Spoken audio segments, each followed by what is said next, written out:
অনিশ্চয়তাৰ মাজত ৰাজ্যৰ পঞ্চায়ত নিৰ্বাচন বৰ্তমানলৈকে উচ্চ ন্যায়ালয়ৰ তৰফৰ পৰা কোনো ধৰণৰ ৰায় দিয়া নাই পঞ্চায়ত নিৰ্বাচন অনুষ্ঠিত হোৱাৰ সম্ভাৱনা ক্ষীণ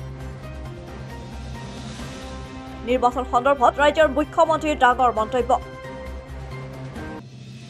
অনিশ্চয়তাৰ মাজলৈ ৰাজ্যৰ পঞ্চায়ত নিৰ্বাচন দিন ঘোষণা হোৱাৰ পিছত নিৰ্বাচন অনুষ্ঠিত কৰাৰ বাবে এমাহ সময় লাগে মেট্ৰিক আৰু উচ্চতৰ মাধ্যমিকৰ পৰীক্ষাৰ বাবে পিছুৱাই যাব পঞ্চায়ত নিৰ্বাচন বৰ্তমানলৈকে উচ্চ ন্যায়ালয়ৰ তৰফৰ পৰা কোনো ধৰণৰ ৰায় দিয়া নাই পঞ্চায়ত নিৰ্বাচন সম্পৰ্কে পঞ্চায়ত নিৰ্বাচন অনুষ্ঠিত হোৱাৰ সম্ভাৱনা এতিয়া ক্ষীণ দেখা পোৱা গৈছে শ্ৰীভূমি 19খন পঞ্চায়তক লৈ সৃষ্টি হৈছে সমস্যাৰ এই 19খন পঞ্চায়ত বাদ দি অসমৰ কোনো বেলেগ সমস্যা নাই সেই জিলাখন বাদ দি ৰাজ্যৰ আন প্ৰান্তত নিৰ্বাচন অনুষ্ঠিত কৰিব পৰা গ'লহেঁতেন কিন্তু এতিয়ালৈকে ন্যায়ালয়ৰ অনুমতিয়ে পোৱা নাই পঞ্চায়ত নিৰ্বাচন অনুষ্ঠিত কৰিবলৈ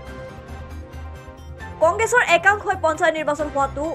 বিচৰা নাই আৰু সংবাদ মেলত মুখ্যমন্ত্ৰী ডক্টৰ হিমন্ত বিশ্ব শৰ্মাই কৰিলে ডাঙৰ ঘোষণা এই মুহূৰ্তত লেগন বাতৰি সমূহ দৰ্শক জনাইছে এই গুৰুত্বপূৰ্ণ খবৰটো যে অনিশ্চয়তাৰ মাজত ৰাজ্যৰ পঞ্চায়ত নিৰ্বাচন দিন ঘোষণা হোৱাৰ পিছত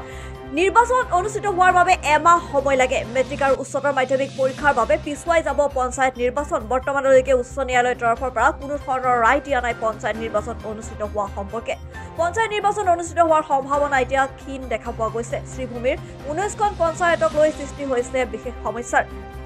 এই 19টা পঞ্চায়ত বাদ দি অসমৰ কিন্তু কোনো বেলেগ সমস্যা নাই সেই জিলাখন বাদ দি ৰাজ্যৰ আন প্ৰান্তত নিৰ্বাচন অৱশ্যে অনুষ্ঠিত কৰিব পৰা গ'লহেঁতেন কিন্তু এতিয়ালৈকে ন্যায়ালয়ৰ ফালৰ পৰা কোনো অনুমতি পোৱা নাই পঞ্চায়ত নিৰ্বাচন অনুষ্ঠিত কৰাক লৈ পেলাই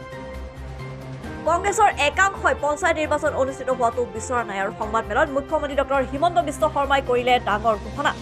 এই মুহূৰ্তত মুখ্যমন্ত্ৰী ডক্টৰ হিমন্ত বিশ্ব শৰ্মাৰ কিছু মন্তব্য আছে সেই মন্তব্য এই মুহূৰ্তত আপোনালোকলৈ আগবঢ়াইছো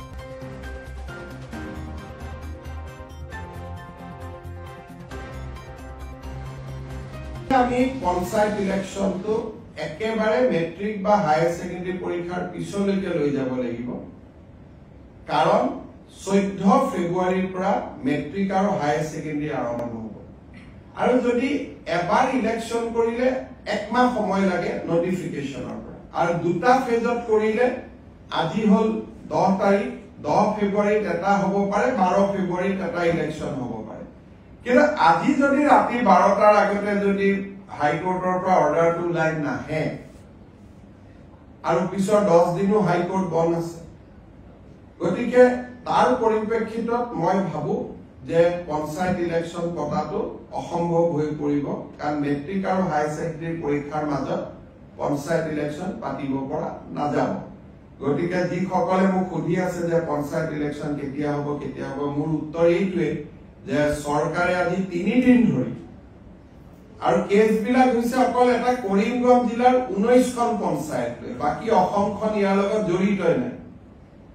কৰিমগঞ্জ জিলাৰ 19খন পঞ্চায়ত লাগিলে কৰিমগঞ্জ জিলাত ইলেকশন নাপাতিলেও হৈ গ'লহেঁতেন